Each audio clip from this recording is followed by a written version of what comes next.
ಮಾತು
ನಿನ್ನ ಮಾತು ಕೃತಿ ಇವುಗಳೆಲ್ಲ ಜನರು ಮೆಚ್ಚುವಂತೆ ಪುಷ್ಟೀಕರಿಸುವುದಕ್ಕೆ ಅವಕಾಶ ಇನ್ನಲ್ಲ.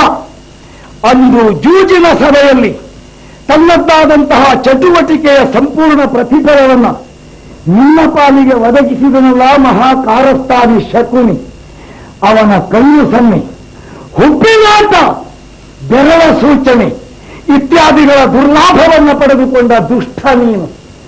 ಆ ಜೂಜಿನ ಸಭೆಯಲ್ಲಿ ಆಡಿದ ಆಟಗಳಲ್ಲಿ ಎಲ್ಲ ಆಟವೂ ನಿನ್ನ ಪಾಲಿಗೆ ಜಯವಾಗಿದೆ. ಇಂದು ಮಾತ್ರ ಅದೆಲ್ಲ ಕನಸಿನ ಗಂಟು ಅಂತ ಎನಿಸಿತು. ನೀನೇನೇ ಮಾಡಿದ್ದಿದ್ರು ಮಾಡಿದ ಪ್ರತಿಜ್ಞೆಯಂತೆ ಎನಿಸಿ 99 ನಿನ್ನ ತಮ್ಮಂದಿರನ್ನ ಕೊಂದು ಮುಗಿಸಿದ್ದೇನೆ ಈ ಭೀಮ. ನಿನ್ನ ಪಾಲಿನ ಮೃತ್ಯುವಾದ